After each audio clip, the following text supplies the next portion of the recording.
Hi friends, welcome back to Samaya Sadruchi. ಹೇಗಿದ್ದೀರಾ ನೀವೆಲ್ಲರೂ? ನಾನು ಆರಾಮಾಗಿದ್ದೀನಿ, ನೀವೆಲ್ಲರೂ ಆರಾಮಾಗಿದ್ದೀರಾ ಅಂತ ಅಂದ್ಕೋತೀನಿ. ಜಾಸ್ತಿ ಲೇಟ್ ಮಾಡಿದೆ, ರೆಸಿಪಿಗೆ ಹೋಗೋಣ. ಇವತ್ತಿನ ರೆಸಿಪಿ ಗೋಬಿ ಪರಾಟ.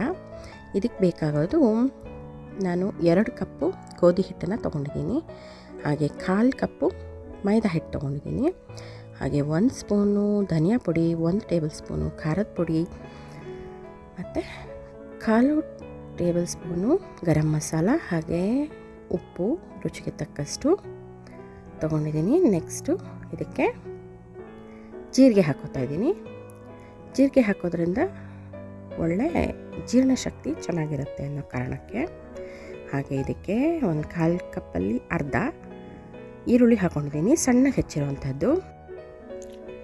ಅರ್ಧ ಕಪ್ಪು ಗೋಬಿ ಸಣ್ಣಗೆ ಹೆಚ್ಚಿರುವಂಥದ್ದು ಹಾಕ್ಕೊಂಡಿದ್ದೀನಿ. ನೆಕ್ಸ್ಟು ಇದಕ್ಕೆ ಬಟಾಣಿ ಹಾಕ್ಕೊಂಡಿದ್ದೀನಿ. ನಾನು 1/4 ಕಪ್ಪಲ್ಲಿ ಅರ್ಧ ಹಾಕ್ಕೊಂಡಿದ್ದೀನಿ. 1 ಟೇಬಲ್ ಸ್ಪೂನಷ್ಟು ಎಣ್ಣೆ ಹಾಕ್ಕೊಂಡಿದ್ದೀನಿ. ಹಾಗೆ ಶುಂಠಿ ಬೆಳ್ಳುಳ್ಳಿ ಪೇಸ್ಟ್ 1/2 ಟೇಬಲ್ ಸ್ಪೂನ್ ಹಾಕ್ಕೊಂಡಿದ್ದೀನಿ. ನೆಕ್ಸ್ಟು ನೀರು ಹಾಕ್ಕೊಂಡು ಸ್ವಲ್ಪ ಗಟ್ಟಿಯಾಗಿ ಕಲಿಸ್ಕೋಬೇಕು. ಇದನ್ನು ಹೆಚ್ಚು ಹೊತ್ತು ಬಿಡಬಾರ್ದು, ಬಿಟ್ಟರೆ ಈರುಳ್ಳಿ ಎಲ್ಲ ಹಾಕಿರ್ತೀವಲ್ಲ, ಸೊ ನೀರು ಬಿಟ್ಕೊಂಡ್ಬಿಡುತ್ತೆ.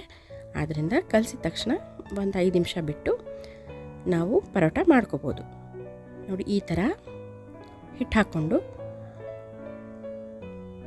ಚೆನ್ನಾಗಿ, ತುಂಬ ತೆಳು ಬೇಡ, ತುಂಬ ದಪ್ಪನೂ ಬೇಡ, ಆ ಥರ ಒಂದು ಮೀಡಿಯಮ್ ಸೈಜಲ್ಲಿ ಲಟ್ಟಿಸ್ಕೊಂಡು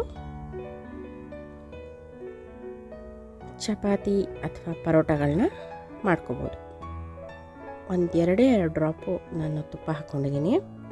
ತುಪ್ಪ ಹಾಕ್ಕೊಂಡು ನೆಕ್ಸ್ಟು ಇದಕ್ಕೆ ನಾನು ಲಿಡ್ ಕ್ಲೋಸ್ ಮಾಡಿಕೊಂಡು ಕುಕ್ ಮಾಡ್ಕೋತೀನಿ. ಯಾಕೆ ಅಂದರೆ ಆಯಿಲ್ ಕನ್ಸಂಪ್ಷನ್ ಸ್ವಲ್ಪ ಕಡಿಮೆ ತೊಗೊಳುತ್ತೆ, ಮತ್ತು ಪರೋಟ ತುಂಬಾ ಸಾಫ್ಟಾಗಿ ಚೆನ್ನಾಗಿ ಕುಕ್ ಆಗುತ್ತೆ. ಇದಕ್ಕೆ ನಾವು ಗೋಬಿ ಎಲ್ಲ ಹಾಕಿರೋದ್ರಿಂದ ಯಾವುದೂ ಕುಕ್ ಆಗಿರಲ್ಲ. ಸೊ ಆದ್ದರಿಂದ ಪರೋಟಾನ ಸ್ವಲ್ಪ ಮೀಡಿಯಮ್ ಫ್ಲೇಮಲ್ಲೇ ಬೇಯಿಸ್ಕೋಬೇಕಾಗತ್ತೆ.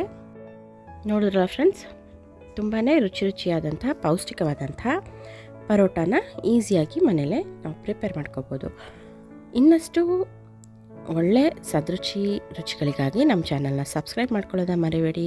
ಲೈಕ್ ಮಾಡಿ, ಶೇರ್ ಮಾಡಿ, ಕಾಮೆಂಟ್ ಮಾಡಿ. Thank you for the watching. Bye bye.